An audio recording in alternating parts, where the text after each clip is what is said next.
Hello, and welcome to Unsheathed with your hosts, Kyell Gold and Cam Hirosaki. We hope that you enjoy the program. Please stick around afterwards. There'll be cake and blowjobs. All right, hello, and welcome to Adventures in High Altitude Drinking 2012. Otherwise known as Unsheathed, live at Rocky Mountain FurCon. Thank you guys all for coming down here on a Saturday night.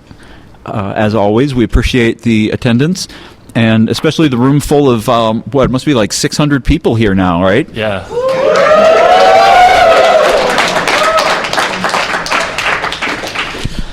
We always love coming up here to Rocky Mountain FurCon, not just because KM can get just as drunk on half the wine, but also because the people here are great and they run a very tight convention. Our chair is in the audience with us, so if you guys have had fun at this convention, please give him a hand. This is Soren over here. Also, for the record, I don't get as drunk with half the wine. I get twice as drunk on the same amount of wine. Yes. Yay me. And thank you, first and foremost to Rocky Mountain FurCon for hosting us. We appreciate the space and the last-minute move farther away from the of the dance floor. That was his impression of the music and not the gyrations people will be making. It was sort of unfiltered through Unsheathed. God damn it. It's too early for me to start breaking down like this because of you. Not yet. You haven't even had half your bucket. Yes. For those of you who have not been to previous live shows, this is my recreational beverage bucket. We'll just call it that for now. For those listening at home, the bucket is orange with a plastic handle, yellow plastic handle, and a yellow plastic shovel for, digging in. For digging in. And also, I have this little square of latex that was gifted to us by the previous panel here, which was, fursuit construction. But it's still, they had all these masks, and I was like, it makes me want to touch it, because it's... Ooh. Adventures in texture. Yes. Something that not only none of the people at home can experience, but none of you in the audience can experience either. So, welcome. We aim to please. We'll have it up here later if you guys want to come up and have a private moment with the circle of latex. Oh, I wish I could take up my phone and put that in my quotes for the weekend filter. What? Oh, yeah, what are we? So, what are we? Oh, for those of you who don't know who or what we are... we are more than just drunk jokes and things that nobody else can get. We are a podcast about writing. We're a podcast about writing. I'm Kyell Gold. I'm Cam Hirosaki. We both write adult stories. We both write usually adult stories, usually furry stories, but we really try to work at our craft, and we try to help other people work at the same craft as best as we're able by sharing our experiences and answering questions, and generally kind of providing a place for people to come for writing advice, whether it be about furry books or adult furry books or non-adult, non-furry books. We've answered questions on all of these topics. And sometimes we'll spend 30 minutes of a 45 minutes podcast talking about sports. Or Star Wars. Sports in the Star Wars universe. That's the FBA crossover that's coming up. So speaking of, I know, and B-Hop's not even in the audience. He was here earlier. I made him sad by talking about the Dwight Howard trade. Oh my God, he was livid. Anyway, speaking of, just speaking of Star Wars and FBA jokes, I'll just. Where else do you get that kind of lead in? I will just say that with B-Hop's help, I have a special project that should be coming in. Hopefully not too long. I don't know if I want to spoil the surprise just yet, but do you want to talk about it? I'll just say that it apparently it involves Star Wars, and it's something people have asked me for before. So if you think you know what it is, you might be right. I will say, if you have enjoyed KM's rants on Unsheathed that go on and on about different aspects of the Star Wars universe, this will be a project you will be interested in, relevant to your interests. It was certainly relevant to mine. Yes. And it sounds like you had a lot of fun doing it, so yeah. Well, it's not done yet. That's a good sign. Or you are having a lot of fun? I have been having fun. That's a weird tense. I will have had more fun. You're not drunk enough to future conjugate. Well, no, I think that's the other way around. Or it will have been the other way around. It's only 8 o'clock. Come on, give me some credit. Yes, I know. We're a little bit earlier this year. Besides, this is a no-alcohol zone. That's true. Which is probably why I don't have a bottle of wine waiting for me. That's a good point. And why that bucket contains only water. Yes. Actually, it's cream soda. Oh, cream soda. Yeah. Okay. Sparkle and apple juice. So usually what we do is we introduce these things by kind of talking a little bit about what we've been up to, what the podcast is. We've done that. And then we want to take your guys' questions because the fun of the live show is getting to talk to you guys and seeing what you would like to ask us.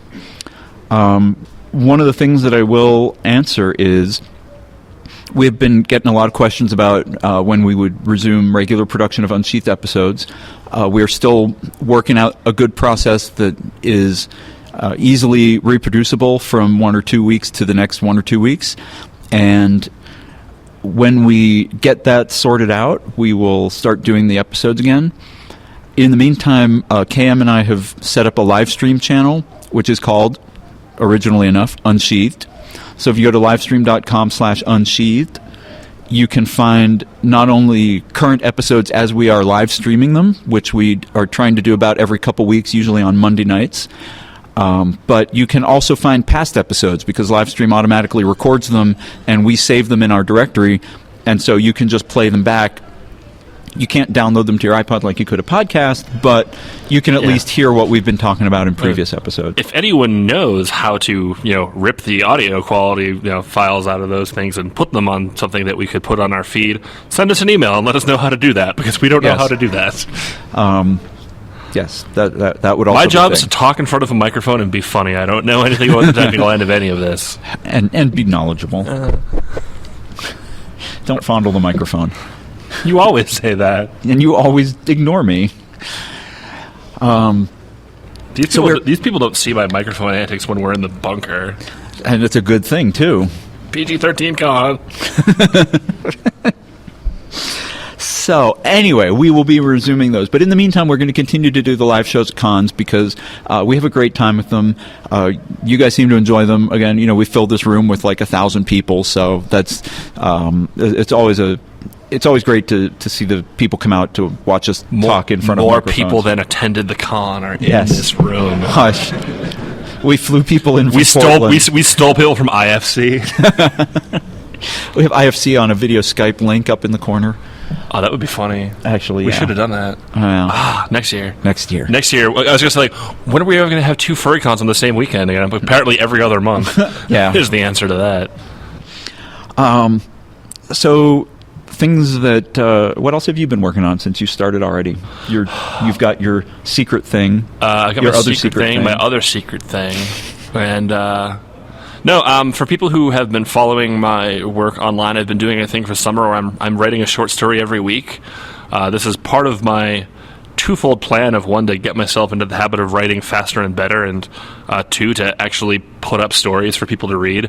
I was looking at my recent uploads, and it's like, over the course of like a year, I posted 2 stories, and I'm like, that's not really enough for people to read. So I'm like, all right, I'm going to do a whole bunch of stories over the summer, and by and large, they've been received very, very positively. Yeah, it's allowed me to experiment with a lot of things. And I think experimenting is good. I mean, you have to be able to get out there and try new things, see how you do with a goal like that. I mean, I'm really impressed. You've gotten your stories out pretty much every week so far, except for one, I think. I'm like a week. I owe myself a story, by which I mean I owe my readers a story. But just because 1 week came by and I was like double booked on work and I just didn't have the time.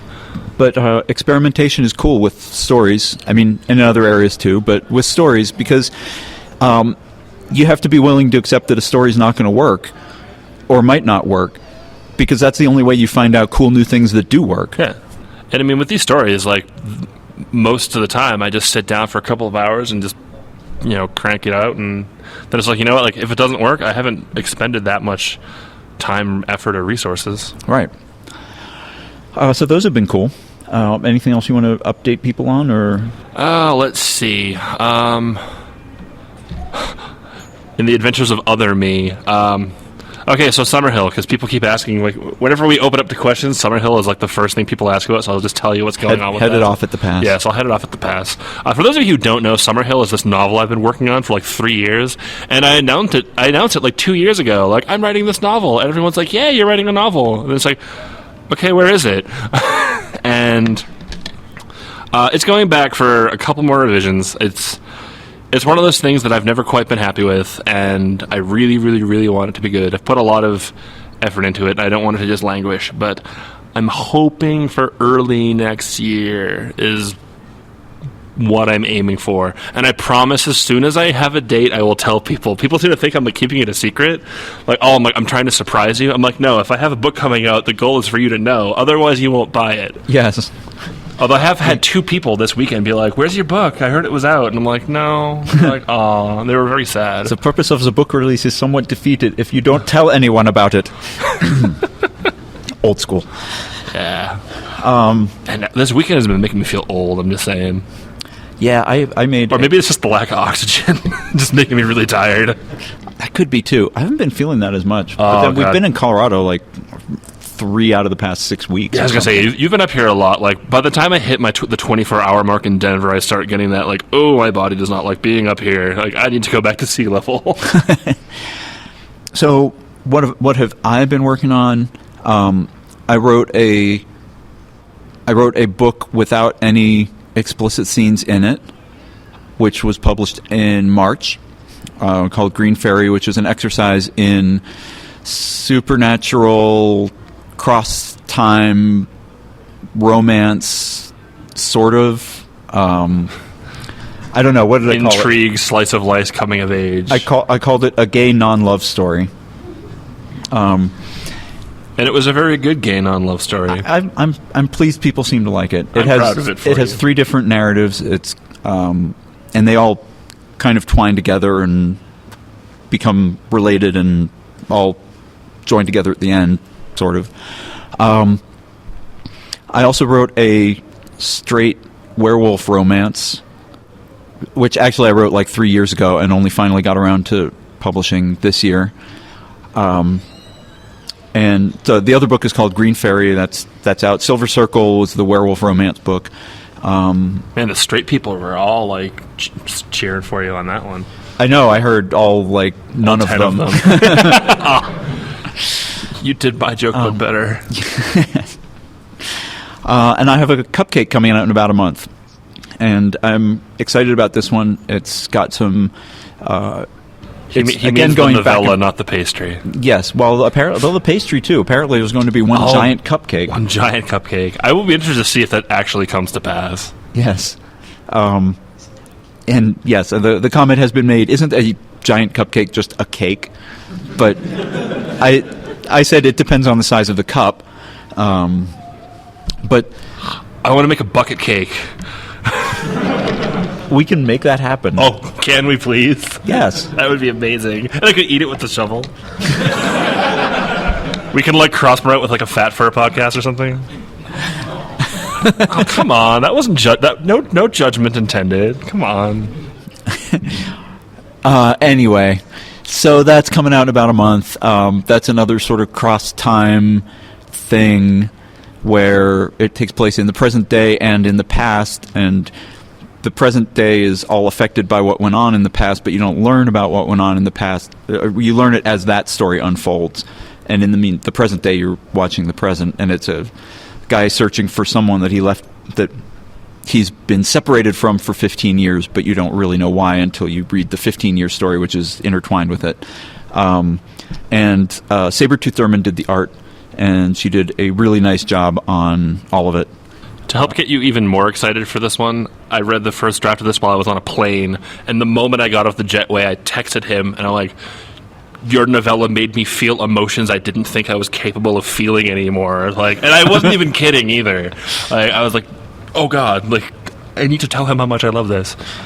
And one of your short stories. Yes. I was spurred onto, and I think what I called it was like a a fit of passion and creative energy. Like while I was on this plane, I'm like, I need to write a story right now, and I just pulled up my laptop and just story happened, and I was like, that never happens to me ever, and it actually got like super well received. It's about kissing foxes. Yes. Aww. I approve of that. So yes, inspirational, emotional novella coming in a month under the Cupcake line. Wow, that's so soon. I know. I can't wait to get my grubby paws all over it. It'll be my third cupcake. So I'm winning. Other me needs to pick up the slack. I'm winning at cupcakes 3-1 to 1. Other me is it's not trying a to pick up the slack. But if it were, I would be winning. Other me is trying to have a cupcake out for MFF, which would be cool. That would be the first year that all three of us got a cupcake out in 1 year. That would be rad. It will have been rad. I want to make that happen. It will be rad when it happens. Anyway, I'm committed to helping make that happen however I can. If I need to write another short story to inspire your novella, or pay my expenses for a week so I don't have to work. When I sell my screenplay to Hollywood, I'll do that. God, I apologize for fidgeting so much. Anyway, I'm going to blame everything on the atmosphere. I'm sorry. Was GLaDOS giving us texting instructions? There were voices from. Wow, there were voices from out of the ether. I was thinking it's sort of like the bit in Spaceballs where the guy. Are those picking up? Probably not. I'm mostly curious to know if the people like listening at home will be like, what are they talking about? I don't hear any voices. Can we put some in? Yeah. Okay. Charlie Brown's mom. Yes. We'll do the portal thing. I think I know a fursuit that talks like that. Testing has revealed that you furries are horrible people. That's what it says. That's what it says. We weren't even testing for that. Sorry, I'm only 1 year behind video games now, so anyway, because we have a slightly more limited time frame than usual, I think we can jump to questions from the audience. So hopefully a bunch of you have come prepared. Yeah. I also want to give a little shout out to our canine companions because we have an unprecedented 3 dogs right up in the front row here. Can we have their names just so for the record? Chloe. We have Chloe.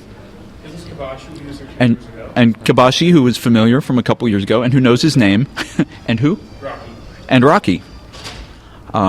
So hi and welcome. If you guys have questions, are we taking the microphone out to the audience, or are they coming up? Okay. Oh, so if you guys can kind of raise your hands and sort of drift middlewards, our microphone corgi. Yes. Introduce yourself, microphone corgi. Hi, I'm Z McCorgy, and I didn't know I was going to be microphone corgi. He was a special guest at the Furry Fiesta 2011 or 2010. I think so. Was that the one where I made him like blush all the time, or was it the one before that? What was the year of the Screeching Eagle? That was probably 11. Yeah. Anyway, that was the year I mimicked the sound of a otter getting caught by an eagle. That's right. Who has questions? Oh, there we are. Our first question of the day. Introduce yourself. Hello, my name is Drake. Hi, Drake. Hello. Like the singer? No. Sorry. No. Thank you to the 2 people who got that. I used to write 5 years ago, I think, and then I hit a block, and I've been kicking at it for years, and pickaxes and explosives, and it's not going away. Do you have any suggestions? You want to go first? My advice starts with get your butt in the chair and make yourself right. But yeah, I think the more you don't write, the harder it is to start again. So, sit down when you get home from the con, sit down and just say, I'm going to spend a half an hour and I'm just going to write something. And it doesn't have to be a story that you're working on. It doesn't have to be anything that you're ever going to show anybody else. Yeah. You can start just by saying, this is the story of a guy who went to a furry convention this weekend, and just start writing down stuff that happened at the furry convention. Get in the habit of describing things, writing dialogue, writing conversations, and then continue that every day and just get into the habit of writing things down, and give yourself time to think about the story that you want to write. Do you still have stories in mind that you're trying to get out? Like, here's the section that I know I want somewhere in some story. Here's the section I know I want in another story. Okay, so, reread those fragments and think about them during the day while you're doing other things, school, job, whatever. Yeah, if you have commute, I used to do a ton of thinking about writing during my commute. And the more you think about that, the more you'll be primed to write about it when you have time to actually sit down and write. One other suggestion I have is read. Like, pick up the kind of fiction that you like to read and just read something, and don't put pressure on yourself to say, I have to get something out of this, I have to be writing, I have to be doing this. Just read and enjoy. Yeah, I mean, like I was just talking about, like, reading his novella, like, I was just immediately inspired to just write something. Not even based on what I had read. It was just like, just the excitement about reading something that was well written made me want to write something too. I know. Yeah, you're allowed to awe at that. You're welcome. And there's a great lecture which I think we've talked about before, but if you look up, what is it? It's John Cleese. John Cleese it's John Cleese on creativity, and it's a 36-minute lecture on YouTube, and I think the best one is like subtitled in Dutch or something because of copyright things. But anyway, he's talking about how he gets himself in that creative mind space. And one of the things he talks about is there's studies that show that we have kind of different modes that we're in, which he calls open and closed. And the open mode is where we're receptive to new ideas, we're receptive to imagination and creativity and thinking. The closed mode is where we're actually in getting shit done mode. And because most of us live these, moderately high-stress lives where we're constantly like, I have to get to the bus on time. Okay, when I get to work, I'm going to have to think about this. Okay, now I'm at work, I have to do this thing. Or, my wildcat is going to raid without me. I have to, I have to get to college. I have to get to this class. Okay, I'm sitting in this class. I have to take notes or I'm not going to learn this stuff. Okay, now I have to go do this. I have to go do that. I have to do that. We spend a lot of time in closed mode, and it's really hard for us to be open to ideas when we're in that mode. He suggests like hour-and-a-half blocks because he says it takes him about a half hour to sort of switch gears and get out of that mode. He says if you're, when he sits down, the first thing he thinks is like, okay, now I'm sitting down to think about my stories. Have I written that email I need to write? Have I talked to this person? Oh, I need to call this person because we're supposed to go to dinner. And it takes him like a half hour to clear that out. I think another thing that gets you into that open mode is reading. Yeah. Because I find when I'm reading something and I'm really absorbed in a story, I will suddenly have these ideas about what to do with stories that I'm working on or new stories. So I think reading is a good cure for writer's block as well. Yeah, like you'll read something and you're like, oh, like it's so cool how the author did this, and like you'll derive inspiration from that. And sometimes it's not even that. Sometimes it's just the experience of being immersed in someone else's world opens you up to your own ideas in your own world. Yeah. That's definitely a big part of how I used to try to write, is just how can I get this person, how can I get whoever's reading this into this world? Anyway, thank you very much. I'll let other people actually ask questions. Right. Sure. Well, I hope that helps. Oh yeah. I think Rocky has a question there. Maybe not. Rocky's question is, how does this microphone taste? Not good enough to eat. Anyone else? Raise your hands. Keep them up. I'm Tate. I was wondering, what inspires your characters, or how do you create characters? That's an interesting question. I can't use my Sculpey line here, can I? No, you can't. Okay. You already used that once. Well. You only get that once. That wasn't even that good the first time. Fine. You start this one then. Okay. It's weird. For me, characters kind of come into my mind, if not fully formed, at least formed enough that I have an idea of who they are, and then I sort of figure out the details for the rest of them as I write them. I think that a big part of how to come up with characters is to just pay attention to the people around you. If there's ever like, if you're ever in like a big conversation, just sort of like pull away for a moment and just sort of like watch your friends talk. Make notes of like, their mannerisms, the things that they do and say, the way that they phrase things. In your head. Yeah. Not on a piece of paper or your laptop as they're talking, because that's a little creepy. Man, Kyell really likes to comment on the bread at dinner. Bread. What does that even mean? I don't know. Finish talking. I hate you so much sometimes.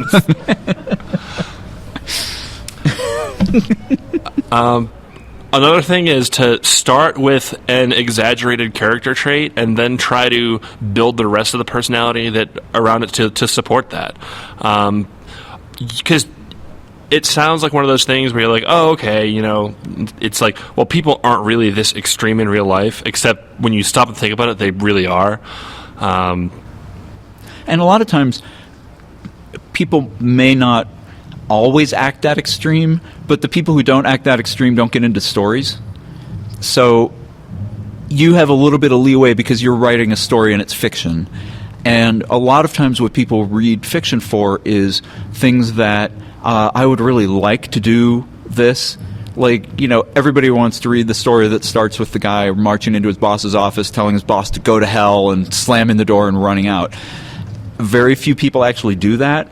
And I actually heard, I interviewed for a job once, like years and years ago, it was basically a cubicle farm, and it was a really horrible one because they were the half-height cubes, not like the three-quarter height I cubes. hate those. And so if you stood up, you could literally see to the far wall like 30 cubes away. And apparently somebody during, like, it was also a crappy job because they had to, it was like built into the job that you had to work over Christmas week because you had to prepare for this big thing in January. But anyway, I'd heard that somebody actually got up on one of the desks and said, I hate this crappy job, I quit, I'm getting the hell out of here, and like walked out that day. And the worst part of it is 2 weeks later they were back.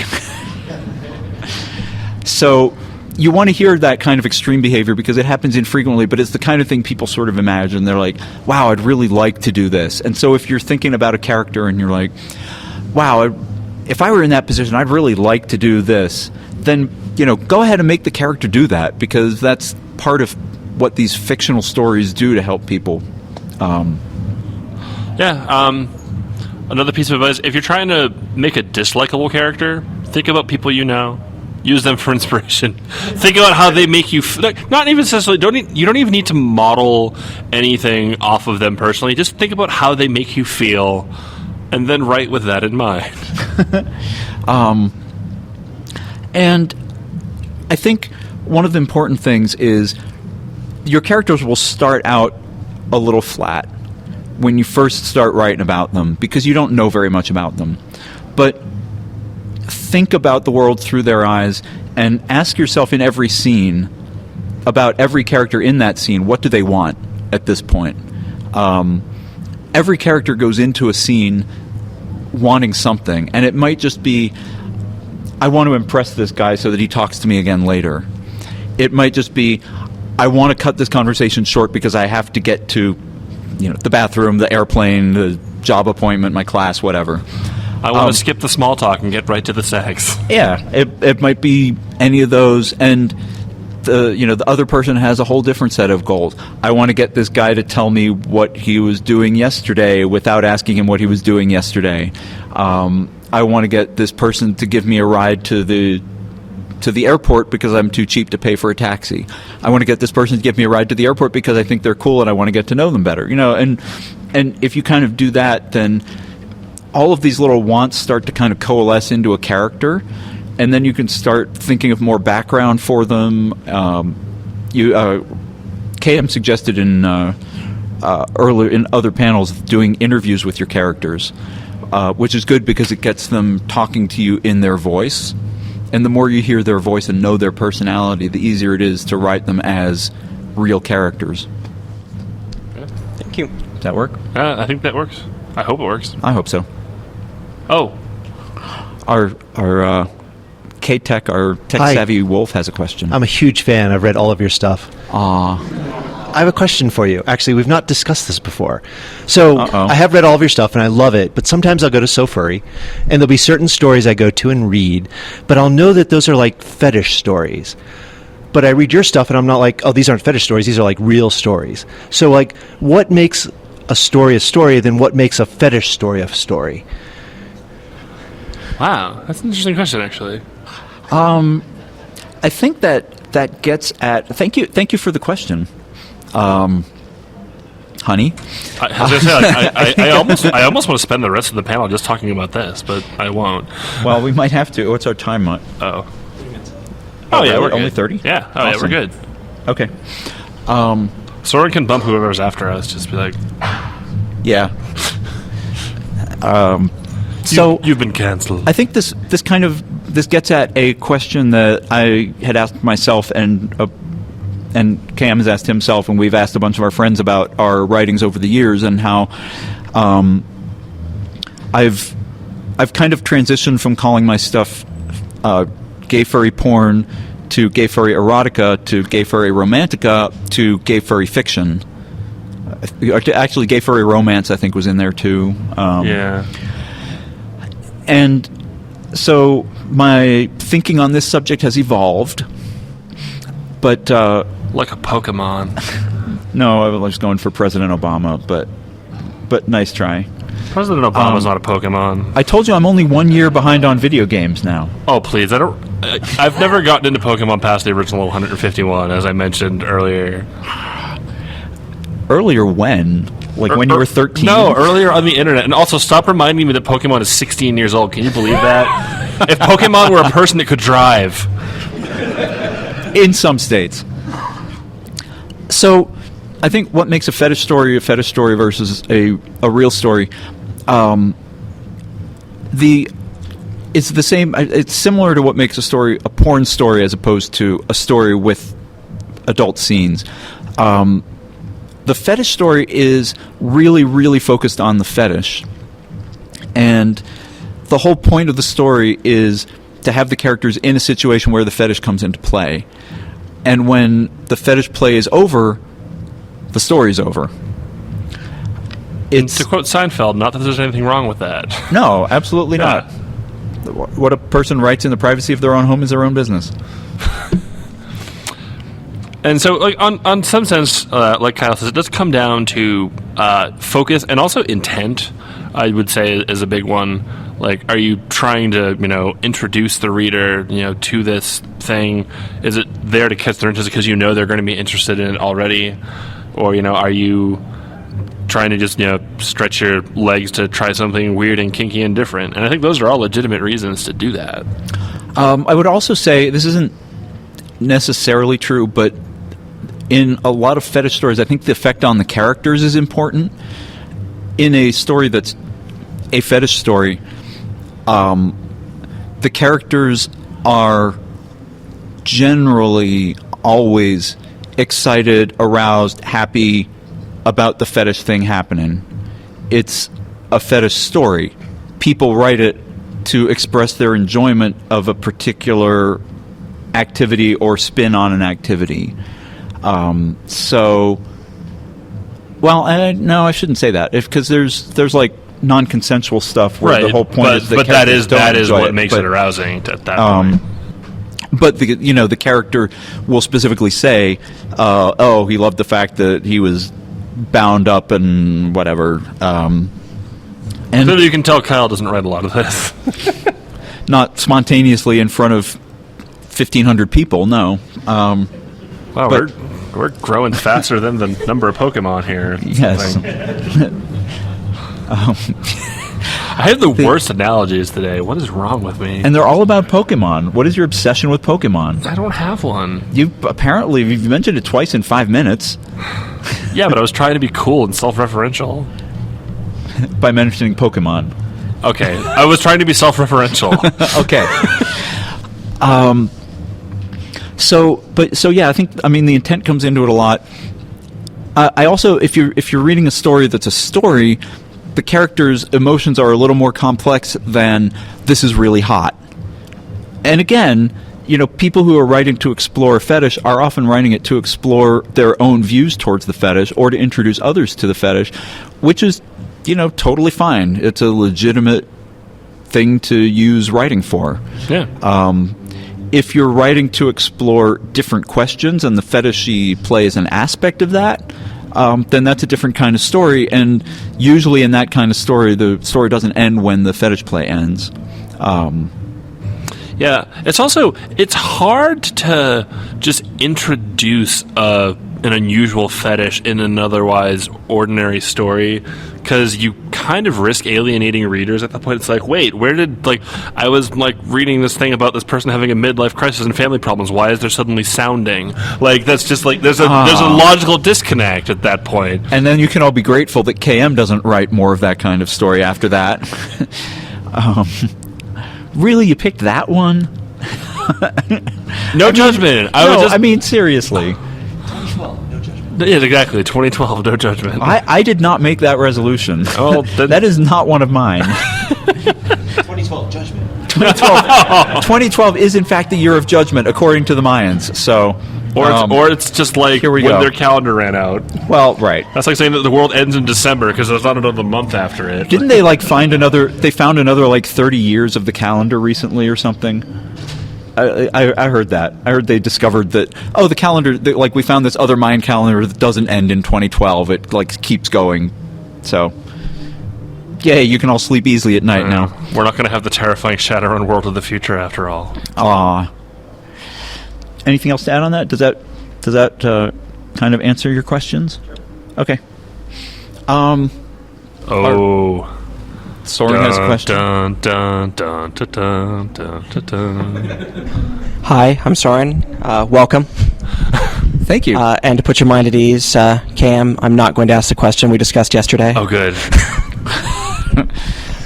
My question is more about when you're revising a draft. Do you guys have any tips for things to keep and when you need to add things? I mean, obviously there's a certain extent of you read over it and it just makes sense, but how do you kind of keep in your head when you've been writing a really long draft, I need to explain this more because my readers aren't going to understand it, or this is superfluous and I need to take this out. Do you have any tips for that? Okay. This is why I usually, after finishing a first draft, I'll usually set it aside for about a month. If it's a novel, if it's a long story, I'll set it aside for about a month before going back to revise it, because then it's been kind of out of my head enough that I can read it with a fresh eye almost. It's never going to be completely fresh because it's always my story, but I will go back and read drafts, and it's amazing how many times I will read stuff and say, I don't understand what that means. I don't know why I put that in there. That doesn't fit the story anymore. So I would say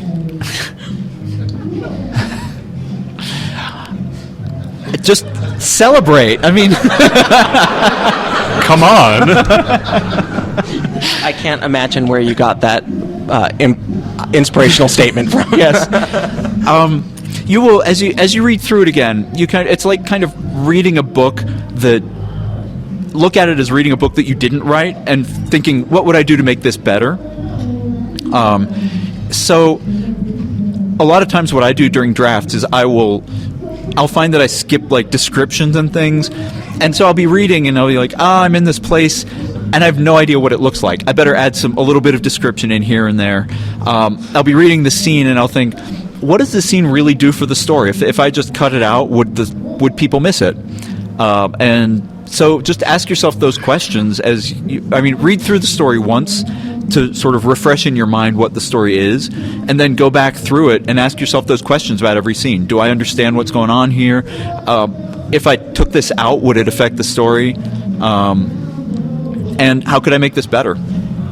Another trick to make it easier to cut things is to open up a separate file and keep the things that you cut. 99.44% of the time, you're never going to come back to use it again, but having that sort of mental safety net makes it easier to take things out, because you're it's not gone forever in case I need it. And then once it's gone, you're probably never going to miss it.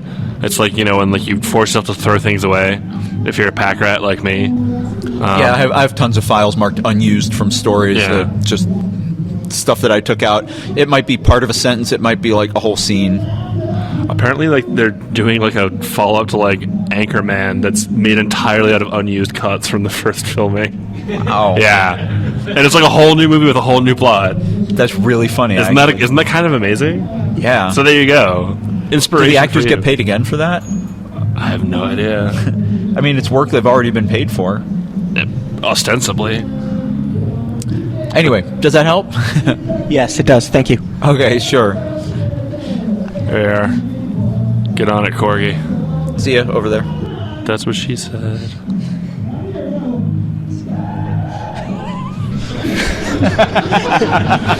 This is going to be like the weirdest, most surreal podcast to listen to after the fact. I know, I am. You're fired. So I'm Standard Deviant. This is my second time here, and I thank you for coming. Yay, thank you for coming back.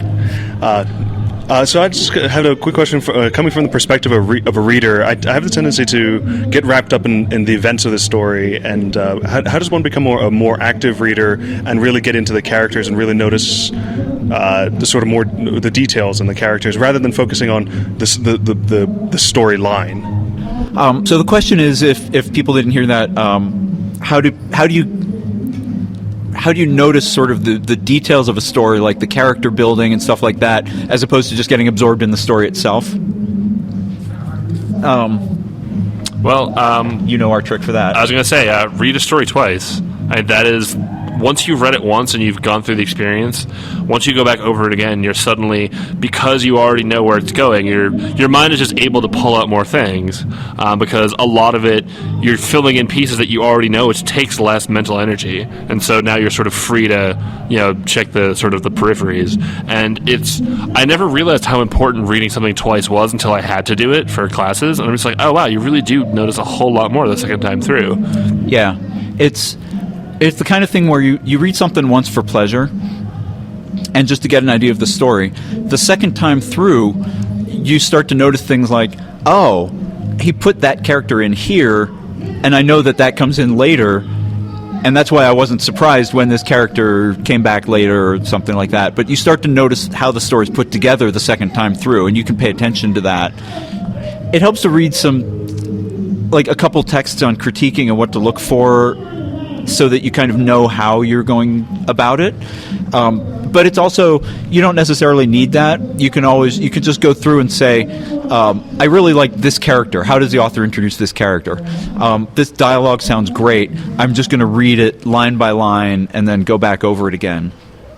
I really have a vivid picture of this location in the story. I'm going to read the place where they describe it. I think they're done celebrating. No, I think they've moved on to Adele. Well, they're not celebrating. They're now whatever. I don't recognize the song offhand. Anyway, so read it twice. Second time through, you already know what's going to happen, so your mind's not absorbed in, like, where's this going next? Because you already know. So you can kind of see the stones in the path rather than worrying about what's up ahead.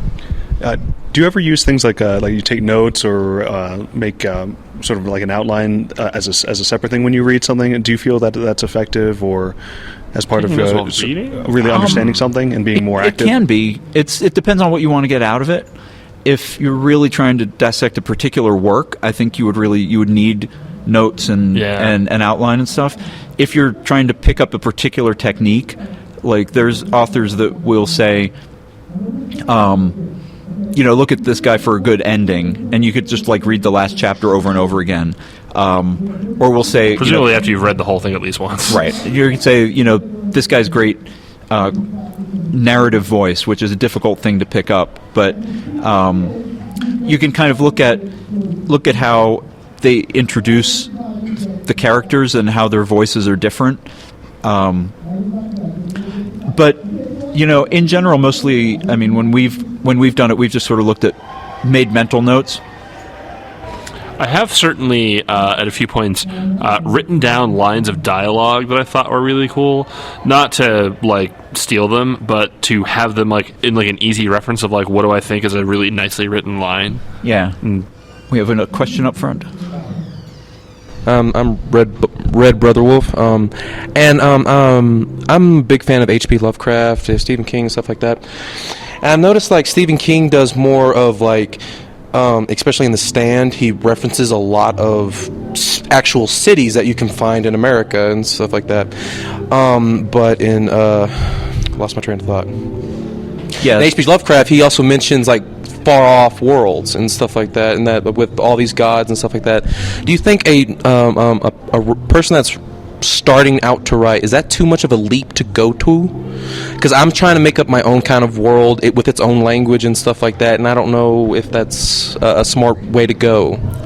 If it's is it my turn or your turn? I mean, if you have something on mine, or if you want to groove up to CeeLo, go ahead and dance for us if you like. Yeah. I think if that's what you're passionate about, I would say do it. I mean, don't cram your story into this world just because it's less work to describe. But at the same time, don't get bogged down in writing the source book for your world. Yeah. Make sure that you're writing a good story. And if the story has to take place, or if you want it to take place in this other fantastical world, just don't spend like 6 years writing down all the rules for your world, because honestly, you can write a lot less and kind of retrofit it if you decide to write more in that world. It's not, the most complete way to go about it, but the story is really the key thing. Yeah, I mean, don't overload the reader. Lovecraft is actually a good example of this. I mean, because you have this mythos, but it's built up over the course of a lot of stories. He didn't write like this one big story, like, and now I'm going to explain everything about all these different things, like, all at once, so you can see all this weird stuff I've thought of because I'm depressed and I'm afraid of foreigners. Sorry. But no, and hypochondriac. Don't forget that. Yeah, no, of course. But I mean, that's a great example of there's a little bit of self-reference in his works, but a lot of it, it's made to stand alone. There's not like an order that you're supposed to read Lovecraft stories in, for example. And the fact that a lot of it was open is what inspired a lot of other people to write in that universe. And I was just going to say, if you do not create a definitive source book for your world, and your stories become real popular, then that gives people a lot of room to argue about all the things that you didn't make clear, or things that are contradictory from one story to another, or write their own fan fiction in the world to explain the missing parts. So yes. I was gonna say, that reminds me of one of my favorite Kyell anecdotes. It was one of the Out of Position books. He said kind of like the Bible. One of my favorite things from him, where you were writing one of the Out of Position books, you're like, he needs to be in this city, but at this point in the story, but his football schedule says he's here that week, and he's like, wait, this is a fake football schedule, I can just change it. Yeah, that was very amusing. It was kind of amusing to me too. It's sort of the practices, because I'd made up this schedule, and I was like, okay, because I want to know where they're going to be each week, and then I'm like, oh, this doesn't really work out right, because he should be here instead of here. And I hadn't worked out any of the other schedules. It wasn't like this was going to mess up anything else in any other story, but I'm so used to just we go to watch football every week, and I'm like, the football schedule is inviolate. It is it is posted up on the walls of bars and the NFL offices. And I had created it in my mind to be that same thing. And then I just realized I can change it around. I've since worked out the whole schedule for the year, almost. I've worked out a lot more of it, at least, and so now it is kind of inviolate. But that's okay, because I've finished writing the regular season. Yeah, I was gonna say, is it bad that as of the last draft of what you've written, I know the team's record in my head? That's how real this world is to me. Which is cool, and thank you. Also, football's back soon. Yay, football. Well, preseason is actually going on right now. Yeah. So, and the people here in Denver are very excited about their new quarterback. Oh, I think that our tech wolf is gonna break the podcast now. Okay. So we're going to do the Kevin Smith. We only have 5 minutes for one last question. So ask us a question, and if it's a good one, we will answer it. And if it's not, we'll go on to the next one. Raise your hands if you have a question. It is the year of. Watch out there, stubby legs. You're tripping up people, and I think you almost whacked that dude in the groin. It is the year of judgment, so we're going to judge your questions. Well, due to the nature of this podcast, I'm going to ask the question: how do you put in a good variety in adult scenes? Go out and do research.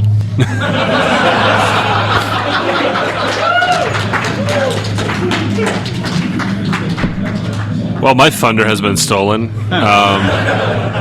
No, I was tweeting about this just a couple of weeks ago, where I was like, every time I write a blowjob, I think to myself, one day I'm going to run out of ways to describe this, but I haven't yet. Another good trick is focus on the psychological more than the physical, and you'll be able to come up with more interesting takes on different sexual acts. I mean, that's honestly, it'll be more interesting to the reader at that point. I mean, like, nominally, unless your readers are 15, in which case they shouldn't be reading your stories, like they understand like what a blowjob is. Like, okay, like this happens. Like that part shouldn't be a surprise. Like, they're not discovering that for the first time, ideally. So you can focus on things other than just the raw mechanics. Some of them are. Because I not the majority. Like baking a cake or something. But I mean, the same to get down to what he said. The same act is very different when performed between different people, and it means different things to different people.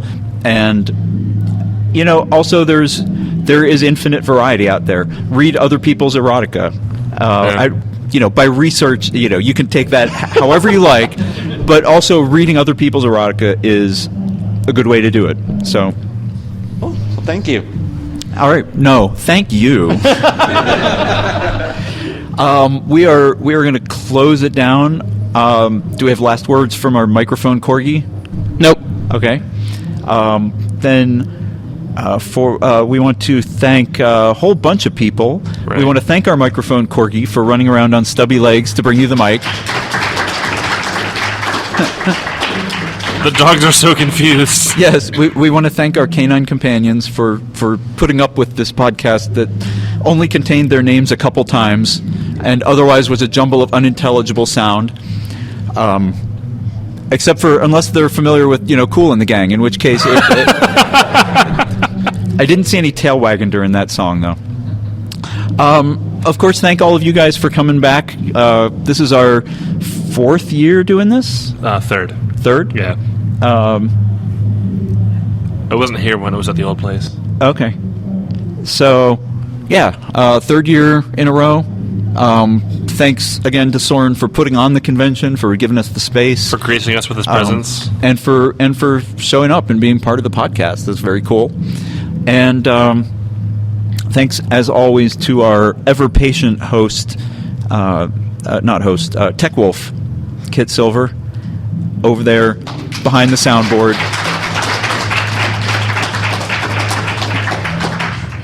Without whom none of this would happen, or it would happen, but it would be unintelligible garble. And like a lot of the songs coming through the walls right now. And yes, thanks to all of you guys listening at home as well. We appreciate your listenership and your questions that you send into us. And thanks to the city of Denver for being a mile above sea level. If you must. Am I doing my farewell now? Yeah. Okay. Unless you have something more to say. Do you have other people to thank? You thanked everyone. Okay. I think. Well, oh yeah, you can find out about us if you go to Fur Affinity. We have an account which is just Unsheathed. You can find out about us individually. I'm KM Hirosaki on everything. FA, So Furry, Twitter, LiveJournal. I think that's pretty much it. And I'm Kyell on FA and So Furry. I'm Kyell Gold on Twitter and LiveJournal. And I have a website, kyellgold.com, where my blog there is mirrored on LiveJournal, so you can go to the it's kyellgold.com/WPblog.